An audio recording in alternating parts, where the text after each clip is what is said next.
Welcome to New Jersey Motorsports Park. We're here for the New Jersey Lottery Speed Tour. My name's John Fippen, as we've got our first race of the weekend about to get underway for the Ligier JS F4 Series. Joining me in the commentary booth, one of our Formula Regional Americas drivers, Titus Sherlock. Hey, Titus, how you doing?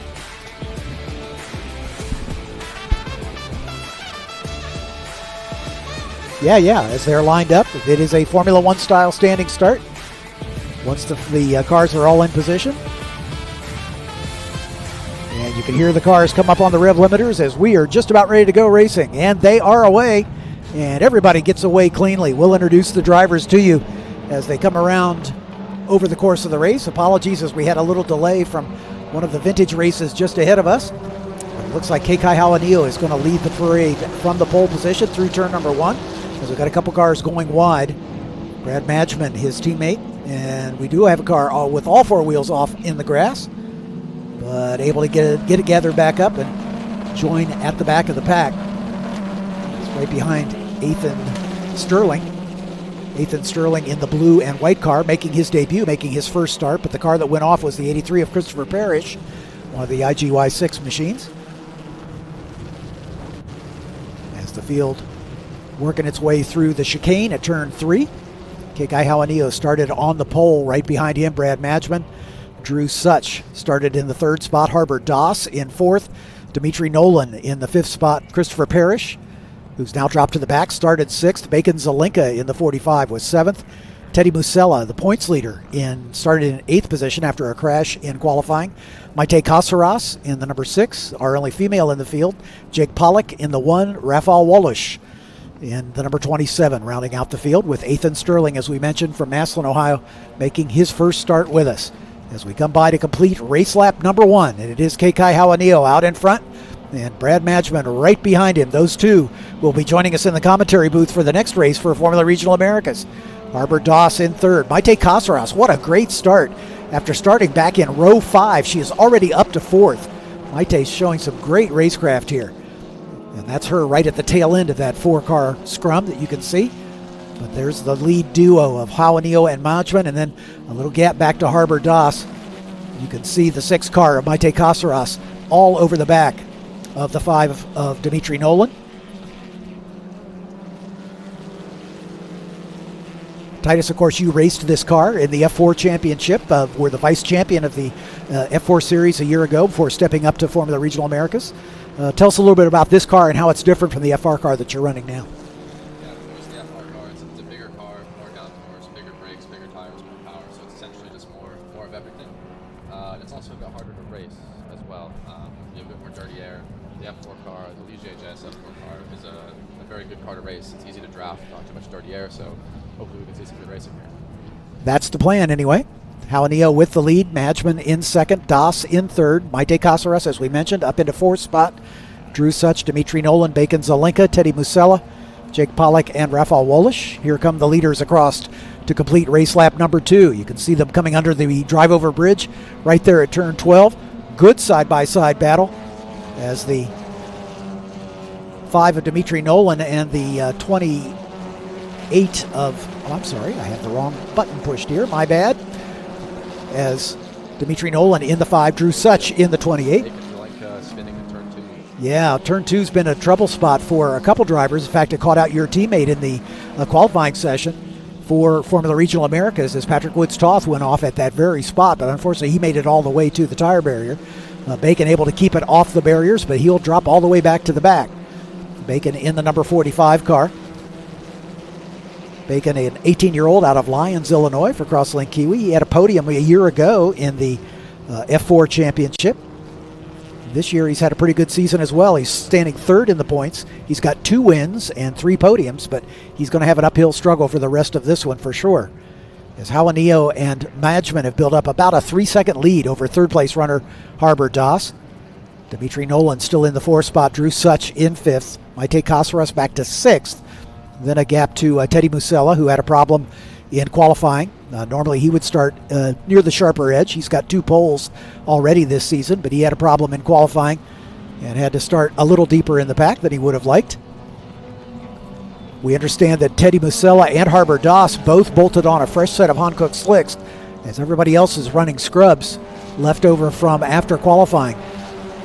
There's a good pass there as the 23 of Harbor Doss. Moving up, there's Doss in the third spot, and then right behind him, Drew Such in that orange car. And we can see the 5 of Dimitri Nolan chasing down. Teddy Musella just in front of them, as Musella recovering from that qualifying mistake as he started back in row 4, and he's already picked up a couple spots as he tries to work his way forward. As you mentioned, he is the points leader, but only by 9.5 points over the driver leading the race right now, Kekai Hauanio.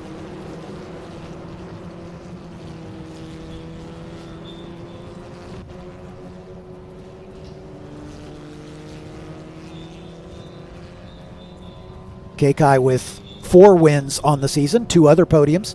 He's only been off the podium once, and that was at the very first race of the year at NOLA, as he finished out of the points in that very first race. But the rest of the season, he's been at least in the top 10, and like I said, with 4 wins, coming off back-to-back wins in his most recent race at the Mid-Ohio Sports Car course.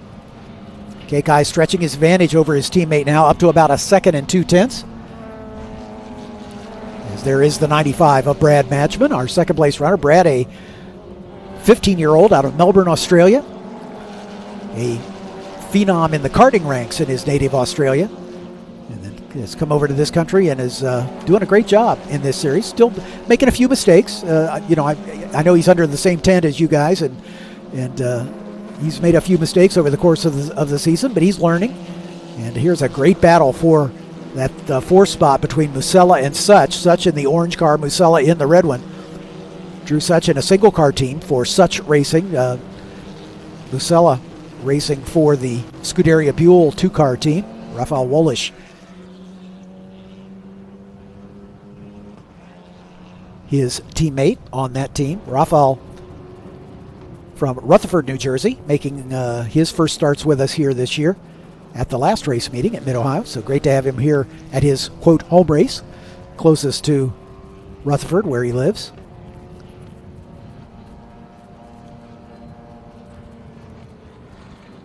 As the battle at the front, pretty close, and then a little bit of a gap back to the 3rd place runner of Harbor Doss. And then there is Teddy Musella, having taken over 4th now from Drew Such.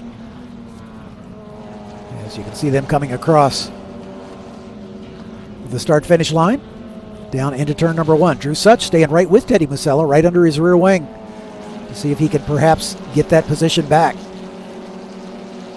Yeah, it looked like last lap Drew made a slight mistake in turn 3, and that's what gave Teddy the opportunity there. Hopefully he can gather back up and give him another run for his money. Yeah, looking at the lap times, Maite Cáceres in the number 6 car, running in 6th, having a great race so far. As like I said, she qualified back in 9th position. She's picked up 3 spots up into 6th, and she is closing down on the back of Drew Such. So that could well be a 3-way battle before this one's all over. Maite, an Uruguayan from Punta del Este, Uruguay. She's a 21-year-old for International Motorsports, sponsored by Abitab and Supermatch.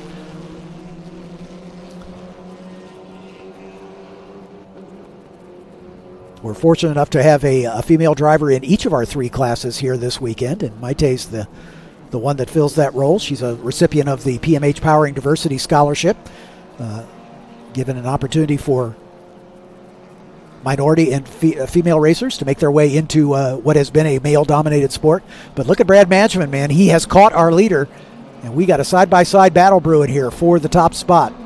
Kekai guarding that inside line, being a little defensive, and that's going to hurt his exit speed, and that's going to open the door for Brad Matchman to try to dive to the inside at turn 2. And that is a change for the lead. Brad Matchman taking it over if he can hang on to it. And he has done so. Kekai drops back to 2nd. Pretty nice pass. Yeah, I would imagine that Kekai made some sort of mistake on the last lap. He had quite a comfortable gap, and then coming onto this lap, Brad was right on him. And yeah, he had that good over-under. Kekai defending into turn 1 didn't have quite the run going into turn 2, so Brad was able to get underneath him. There's the number 1 of Jake Pollock. He's a little deeper in the pack in 8th position. Right behind him is Rafael Wolish, as we talked about, the Rutherford, New Jersey native. And right behind them, you can see the green car of Bacon Zelenka. Bacon has passed Christopher Parrish to move back up into 10th spot. So Bacon is in recovery mode. We saw him a couple laps ago going wide at turn 2. And he's in recovery mode as well, seeing if he can move forward. These are timed races, 30 minutes in duration. We're just about 9 minutes into this one, so still plenty of racing left to go. So this will evolve a bit. You know, we talk a little bit about tires. These teams, each car has 2 sets of tires to use throughout the course of the weekend, starting with qualifying. So qualifying in the 3 races. And, you know, again, we mentioned a couple cars opted to bolt on a fresh set of tires for this one. Teddy Musella was one of them, and he's taken advantage of that as he's moved from his 8th place starting position all the way up to 4th now, and beginning to challenge Harbor Doss. As we go back to the lead battle here, and it still is Brad Matchman at the point. Kekai giving him chase. Yeah, like you said, there's different tire strategies going on, and the reason you would do that, as you can see Bacon Zelenka making a move there, is kind of just, you know, how did your qualifying go? What's your goal for this race? If you need to come through the field, maybe you do need to put the new tires on earlier. And of course, you always need to set a good lap in these races as well, because your best lap time in the race dictates where you start in the next race. So. Exactly right. And, you know, you think, oh, gosh, I spun off to the back or whatever. It's not at all uncommon to see a driver who has a problem in one of these races get off in the back and then can run in clear air and set some really fast laps and end up starting on the pole in the next race. So sometimes a little hardship in one race can lead to a benefit in starting position, at least for the next one. Yeah, exactly. I mean, just having clear air, you're able to focus on yourself and just focus on the lap times. When you're battling other cars, you're inevitably going to be slower because you have to focus on that. So being in clear air definitely helps. And the JS F4s as well, the draft is huge, and there's not too much dirty air. So right now, Kekai might get a very fast lap following Brad, as we see Brad still leading into turn 1. Just about 3 car lengths, I would call it, as they exit the front straightaway through turn 1 and then sweep it into turn 2. We do run there are a couple different track configurations here. You can see the little chicane to the inside of turn 1, which they run when the motorcycles race here. Moto America races here at New Jersey Motorsports Park. And then the other chicane that we are using is the one at turn 3. But look at this scrum of cars as the number 1 of Jake Pollock has got company. There's Bacon Zelenka going after Jake. Again, remember, Bacon had that spin early, tried to make that pass. He's probably just a little bit gun shy because that's where he went off earlier, as he's now working his way into turn number 3. Yeah, turn 2 is a very difficult spot to make an overtake unless the driver in front makes a mistake or defends into turn 1. I do know, I was speaking to Bacon before this race, he does have a slight engine issue this weekend where he's a bit down on power, so that's probably why we're not seeing him quite at the sharp end like he has been in the past, as we see the number 2 car off in the dirt at turn 2 as well. That's Ethan Sterling making his debut. Ethan, a 17-year-old out of Canton, Ohio. And he has just overcooked it there at turn 2 once again, as he's in the turn 3 chicane right now, rejoining the track just where if you did not run the chicane. But here we go back to the front, and again it's Matchman and Hauanio, and Kekai has the fast lap of the race now, just said it as he crossed the line, and you're exactly right, he's able to take advantage of the draft. Now we'll see if he's able to challenge his teammate for that top spot. Harbor Doss looking for his best finish on the season for sure. His best finish so far is a 4th in the last round at Mid-Ohio, and he's running in 3rd right now, so this would be first podium for Harbor if he's able to hang on and make that stick. As this scrum and Bacon Zelenka finally getting around Jake Pollock, so that puts him up into 8th position. And then there's a pretty big gap up to Dimitri Nolan, about 11 seconds that he'll have to close down if he's able. But like you said, if he's battling a power issue, he may not have what it takes to make that happen, as we've got about 16 and a half minutes still remaining. As Christopher Parrish drops a wheel off there at the exit of that turn 3 chicane. And that's going to open the door for Rafael Wolish to perhaps move up into that 10th position, the final points paying position. Points are only scored in these championships for finishing order. There are no bonus points for winning the pole or leading the most laps or anything like that. It's strictly where you finish, and you've got to finish in the top 10 to score any points at all. 25 points for a win, 18 for second, all the way down to a single point for 10th position. And that's it. If you finish 11th or below, no points for you that day. Kekai looking strong here as he is just about a car length back. These cars, obviously, the car you're driving this season, of course, the FR car, generates quite a bit more downforce. Disturbed air coming off the lead car really cuts down on the front downforce for the following car. So these guys are able to run very close together and take advantage of that draft. In your championship, you've got to be a little more sedate about where you make the passes. You've got to play a little game of chess as much as just cut and thrust quite a bit. Yeah, exactly. We're going to be a lot more careful in the high-speed corners when they're more aero-sensitive. Just imagine the car in front is punching a big hole in the air, right? So there's less air as we see a car spinning at turn 2 again. Yeah, that's the 27 of Rafael Wolish as he has looped it right there at the exit of turn 2 as they head into the chicane. And it looks like he's kept the motor running, and with a little luck, we'll be able to get back underway under his own power. Looks like that's the case. So that will not bring out a safety car. That's always a good sign. So Rafael dropping back to the back. Ethan Sterling will have gotten around him. Ethan, if you remember, had a little spin of his own earlier on, but I think that will drop Rafael back to the 12th and final position. As we go back to this first place battle as they come across the line. Brad Madgman still out in front with about 15 minutes remaining. Yeah, I think the reason you see so many cars going off at turn 2 at this track is, one, the corner is blind on the entry.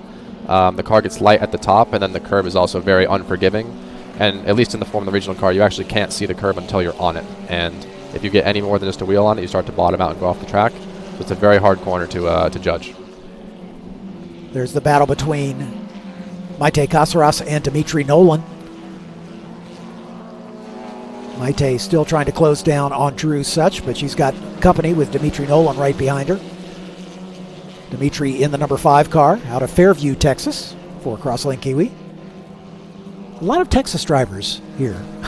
There is, yeah. I'm not really sure why that is, but a lot of us are definitely from Texas. It looks like we see a rain light hanging off the back of Christopher Parrish's car. Yeah, he had a little off-course excursion earlier, and he might have shaken something loose, but yeah, you can see that rain light flopping in the breeze off the back of the car. Of course, the race director and the corner workers will be having a close look at that if they deem that it's possibly a hazard for other drivers, that could come disconnected and fly up in somebody's face. They will certainly black flag him and ask him to come in.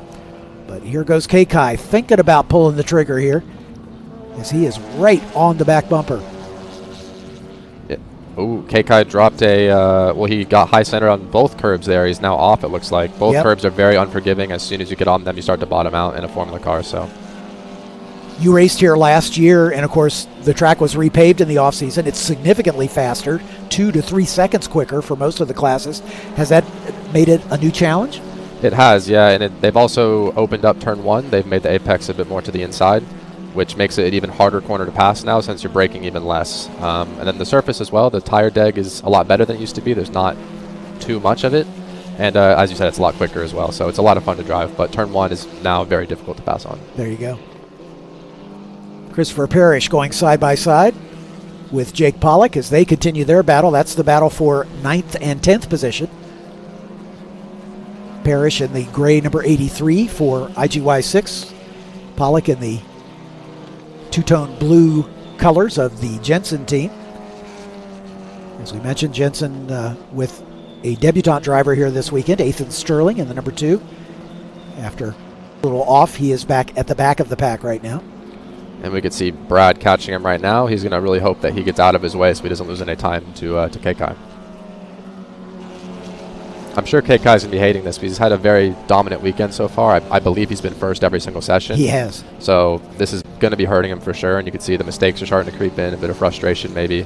And yeah, Brad's been driving a pretty flawless race so far, no mistakes, and he's got to get around this lap car now that looks like he is letting him by. Yeah, Ethan's doing a good job of not holding him up, and of course blue flags will be shown if he's about to go a lap down. As Maite getting around Dimitri Nolan, Dimitri still trying to repay the favor. As we look at the lap times on the last lap, virtually identical. Dimitri was a couple hundredths quicker, as he's going to try to get back into that top 6. And that battle going on behind Drew Such by about 3 seconds.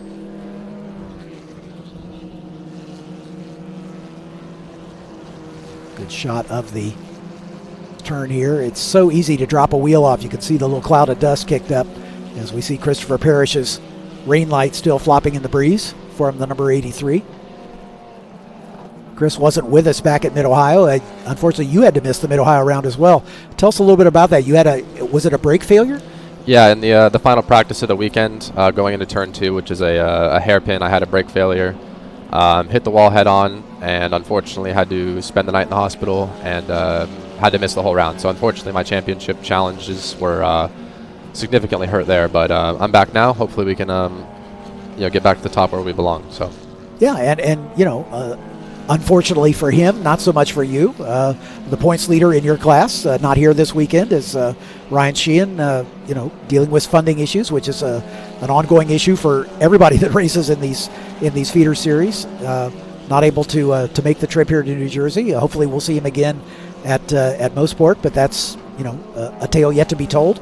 But that does open the door for you to get right back in the championship hunt, I think. It does, yeah. It gives me a little bit of an opportunity. I'm still pretty far behind. It would kind of need to be a miracle somehow, but anything's possible. And as long as it's mathematically possible, I'll be giving it my best. Look at Christopher Parrish as he and Jake Pollock continue their battle. That's the battle for 9th and 10th position. As Christopher's just been looking for any opportunity.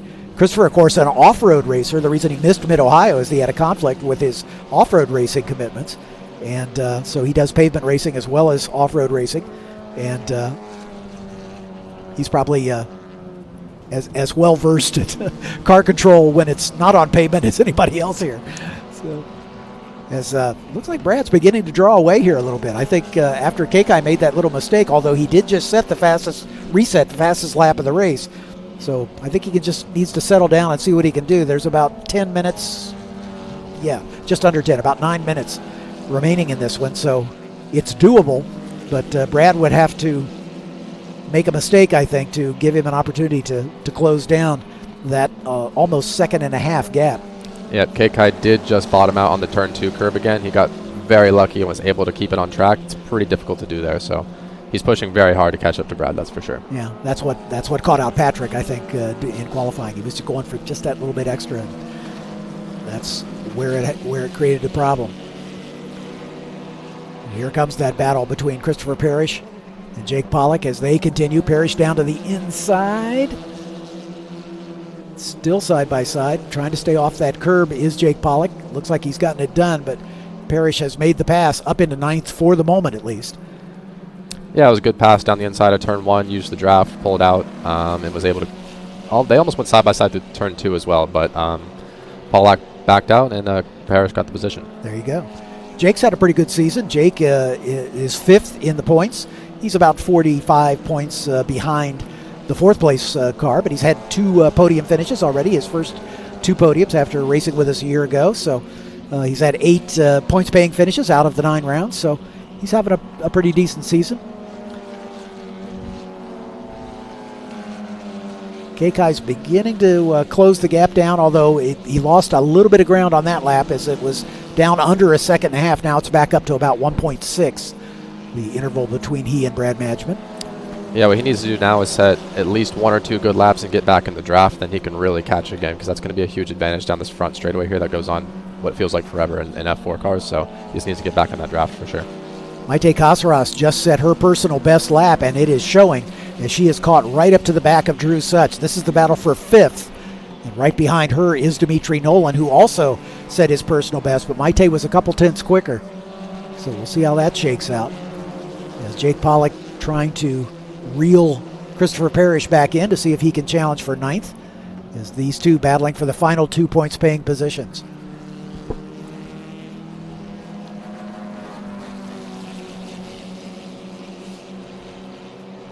I want to give a shout out to Chris's team. He drives for the IGY6 Motorsports team. Hayden Bowlesby is the son of Clark Bowlesby, the team principal. And Hayden runs, of course, with the F4 Series right now, but he's our most experienced driver. As we spin through turn 3. It looks like Rafael Wallish going around again. That's been a very popular spot for spinning today in all the classes here, as we've had a number of drivers go off at that very spot. But once again, Rafael able to get back underway without bringing out a safety car, and he's slowing down to let the field go by, I believe, or hopefully either that or he's having trouble finding a gear. I'm not sure which. Looks like he's going now. Yeah, it looks like he's back up to speed. That actually happened right in front of the leaders, only a couple seconds away, so luckily that Brad didn't get caught out with that, the yellow flags, so could have been bad.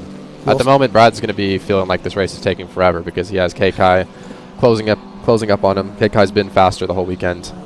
Brad just needs to make no mistakes, and this could be his. And that's not an easy thing to do when you have someone fast breathing down your neck like that. Yeah, Brad would be notching his first win on the season. He has a second-place finish at Road America.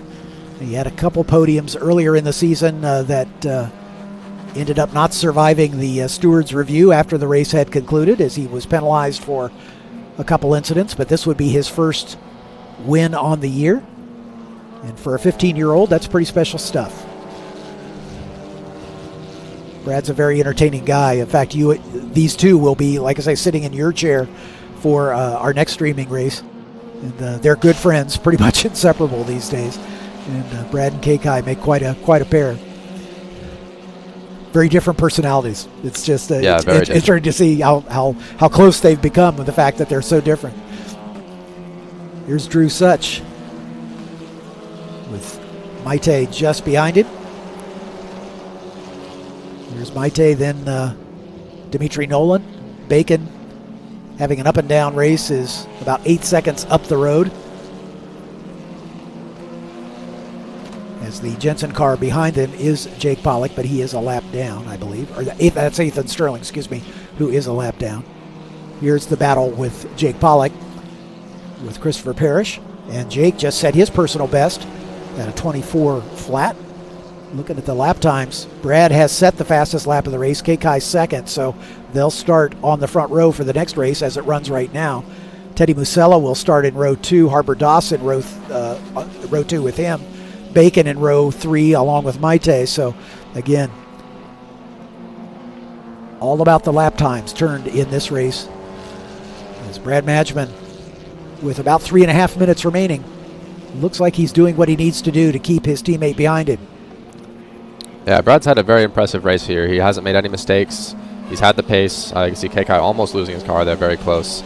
And yeah, at this point, now Kekai probably losing a couple seconds there. Brad just needs to bring it home. I actually remember when he first tested in F4 with my team, I guess end of last year it must have been. Everyone was praising how much natural talent he had, clearly just right from the get-go. He was a bit smaller at the time and actually couldn't hold the wheel in the high-speed corners. But he's not a giant yet. Yeah. And yeah, it's great to see that he's really put it all together here and put together quite a stellar race. Yeah. Brad's very short of stature. I'll say that. Vertically challenged, as I was at his age. So I can sympathize.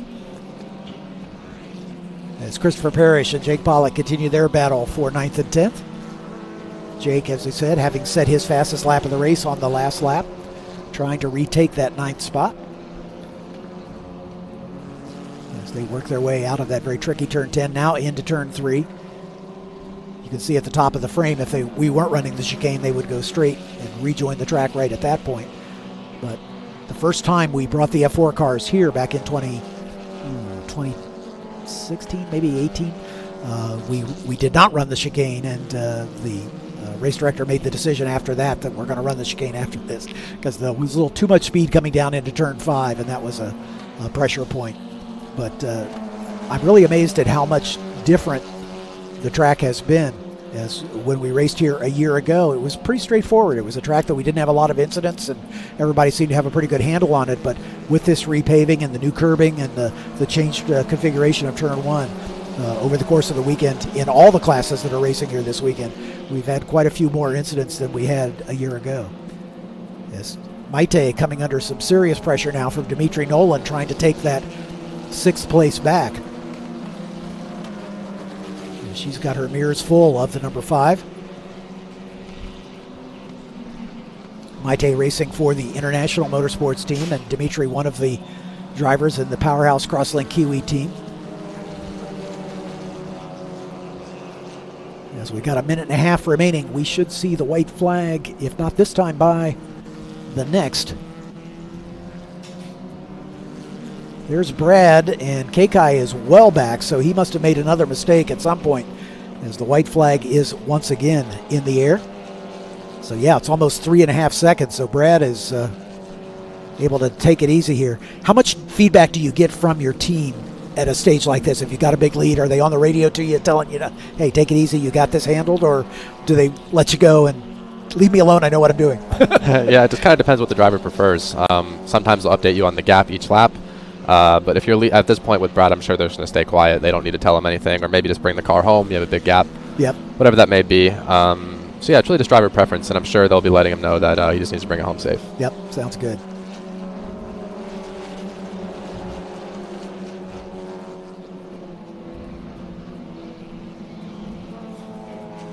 So Brad Matchman. We see Dimitri Nolan going down the inside at turn 3, and Cáceres spins. Maite goes around, and she's going to lose not only that position, but the one behind as well. Actually, no, that was Rafal, and he's a lap down, so she'll only lose a single position, it looks like, because Bacon is 7 seconds up the road, and I don't think she's going to lose that much time. So again, Maite and Dimitri Nolan going side by side. And here's the battle we've been following all race long between Chris Parrish and Jake Pollock as the checkered flag flies. Brad Matchman taking the win. Second place is Kekai Hauanio. Margin of victory almost 5.5 seconds. Yes, there's a big gap back to the third place runner. And let's give a shout out to Teddy Musella, the points leader, doing exactly what he needs to do after having a problem in qualifying, starting way back in row 4. He worked his way forward and got his car on the podium. That's exactly what you need to do to maintain that championship lead. But Kekai most likely is going to close that gap, finishing in second. So Teddy did a great job of damage limitation there. Yeah, great recovery drive from Teddy. I'm sure Kekai will be frustrated with that. And I'm sure Brad is over the moon right now. First win in F4 is no mean feat. It's a very difficult thing to do. And I did just see that incident with Maite and Dimitri out of the corner of my eye. It looked like she might have bottomed out of turn 2, and that gave Dimitri a run to the inside. It didn't look like there was contact. I think she probably just spun, maybe being pushed wide, but I need to see a replay of that again to make that call. Sure, and Bacon was able to get around her, so Maite did lose that position. So unfortunately, she's back to 8th position. So just a quick rundown. Brad Matchman, your winner. Kekai Hauanio finishing in second. Teddy Musella in third.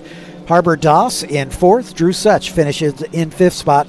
Dimitri Nolan on a last lap pass up to 6th. Bacon Zelenka recovering for a 7th place finish. Maite Cáceres taking 8th spot. As you can see the finishing order here on your screen. Christopher Parrish home in 9th, and the final points paying position goes to Jake Pollock. Rafal Wolish and Ethan Sterling making his first start. Rafal only in his second race meeting with us, having a few issues of his own, but it's a learning experience. I'm going to head down and talk to our Victory Circle winners, our top 3 finishers. But Titus, thanks so much for being with us and bringing your expert commentary. Good luck in your race later this afternoon. Appreciate it. Thank you. So I'll say goodbye from the commentary booth as I head down to the paddock to talk to our top 3 finishers.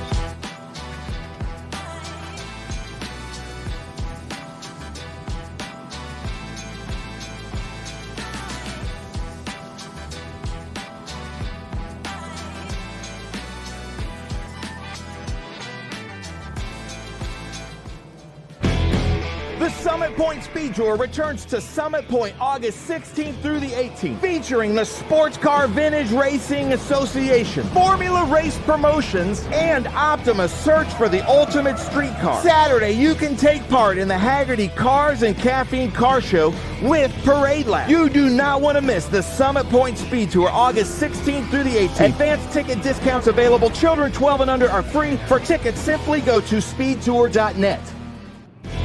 The Mission Foods Watkins Glen Speed Tour returns to Watkins Glen International August 23rd through the 25th, featuring the Trans Am Series presented by Pirelli, the Cube 3 Architecture TA2 Series, the Ligier U.S. Vintage Grand Prix with the Sports Car Vintage Racing Association, International GT, Prototype Sprint Series Association. You do not want to miss the Mission Foods Watkins Glen Speed Tour August 23rd through the 25th. For tickets, simply go to speedtour.net.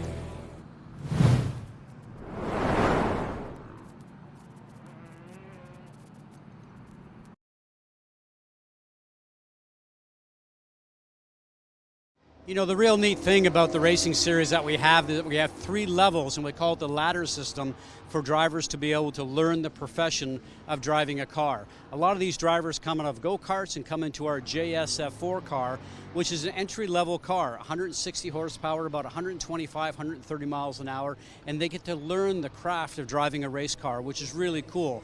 It's a car that is very forgiving, a car that they can go out there, and if they do go off track, it's not really going to harm the car. They get a chance to get back on. And most importantly is it's very reliable. So with that, they get to log miles, and be able to log miles gives you an experience to be able to move up to the next level of car, which is our new F4 car. It's called the F4 U.S. Championship car. And that car is a perfect car for drivers that are very serious about trying to learn their craft to be able to move up to the next level and try and make racing as a profession. And this car has a lot more top speed, about 140 miles an hour.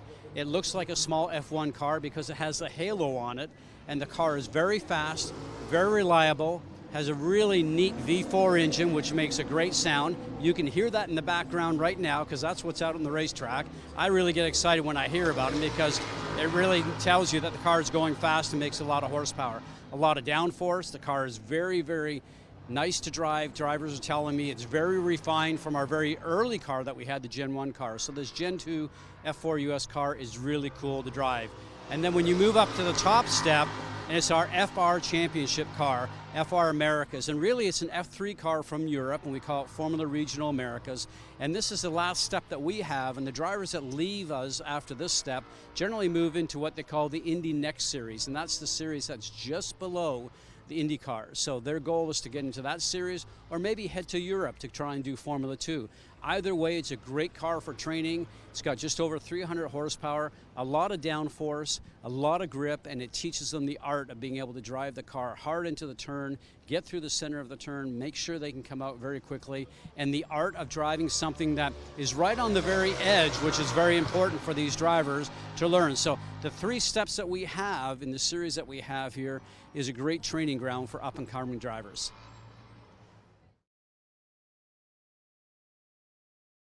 Drive to what myself and the car was capable of, and this is the result it brought home. How does it feel to win your first race? Just amazing. Like I know it's only the first race, but it's been a lot of hard work the last 8 months transitioning from karts to cars. It's only the first win of many. Anybody to thank? Yeah. So firstly, my helmet painter, who's gonna paint my helmet. My family, everyone that supports me at home. My family, everyone that supports me at home. It's about 3:30 in the morning at the moment. Yeah, J&D, Kart Class, NatPat, Paul Mark Masons, and of course Crosslink Kiwi for the amazing car. We'll see you a little later on as you and Kekai are going to comment on the next race. Congratulations for your first win. Thank you. Brad Madgman, ladies and gentlemen, first-time winner.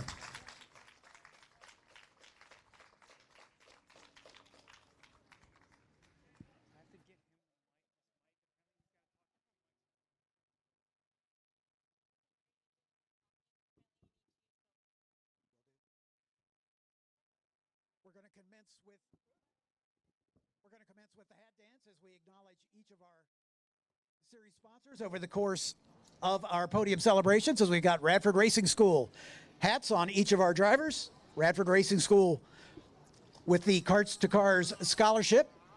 Patrick Woods-Toth, the notable recipient of that scholarship for the first time last season, and took it to the championship in the F4 Championship. Thanks to Radford for all their hard work. Now Mountoon, who is taking over the role of providing the power plants for these cars, keeping these Honda K20 base power plants in tip-top shape. Thanks to Mountoon for all they do for not only this series, but for the Formula Regional America Series as well. And Hankook, Danny Van Dongen and his crew doing a great job keeping these tires well shod with the Hankook tires.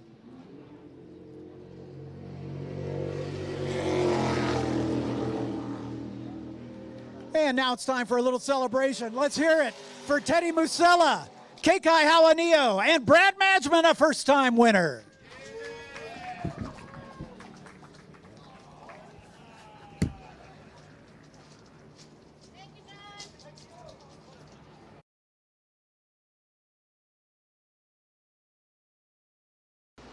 Hi, my name is Mo Murray. I'm the CEO of Ligier Automotive North America, and I'm here to walk you through the SVRA open wheel ladder system that's comprised of the Ligier JS F4 Series, US F4, and the Formula Regional Americas Series.